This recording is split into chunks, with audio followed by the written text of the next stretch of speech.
মুরব্বীর অজুহাত হচ্ছে যে কি যুগ আইছে, আর জোয়ানের অজুহাত হচ্ছে যে ভাই যুগ আগেরটা নাই, এখন আগের যুগ বাগে খাইছে। জোয়ানের যে কোনো প্রবলেম ও বলে আগের যুগ বাগে খাইছে, আর মুরব্বীর যে কোনো প্রবলেম ও বলে যে আরে কি যুগ না আইলো। কিন্তু ওই অপরাধ কিন্তু ওনার ছেলেই লিপ্ত, ওনার নাতেই লিপ্ত। তারপরে গ্রাম অঞ্চলে, শহরে তো আসলে ওইটা নাই বলে লাভ নেই। গ্রামে তো মনে করেন সবার ঘরে টিভি আছে, কিন্তু আবার ওই যে প্রত্যেকটা দোকানের মোড়ে মোড়ে একটা করে দোকান আছে, ওই দোকানগুলোতে টেলিভিশনে সারাদিন যেই যুগে যেই গান বাজনা সিনেমা ছিল ওই যুগে ওইটাই চালাইছে, ওরা পিছায় নেই।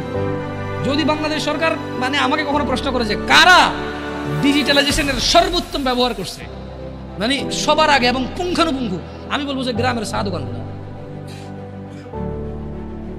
যেই যুগে যেই সিনেমা যতটুক খুইলা মেলা নাচছে, ওই যুগে ওই সিনেমা ওই গান ওগুলোই ওরা চালাইছে ওদের টিভিতে। ওরা কোনোদিন পিছ ভাই সবার আগে ভাই চালাই দিত। বাপ দোকানদারি করে, ছেলে দোকানদারি করে, বাপ ছেলে দোকানের সামনে।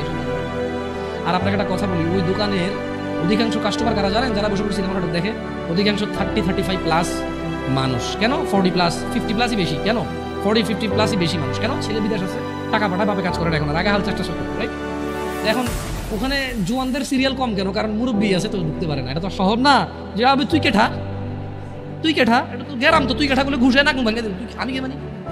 ওখানে একটা এখনো হিসাব চলে যে চাস্তো চাষা, জ্যাঠতো চাষা, দাদার ভাইয়ের ভাই, দাদার শালার মামু, রিলেশন ওখানে খুব এফেক্ট আনে রাখি, বুঝছেন?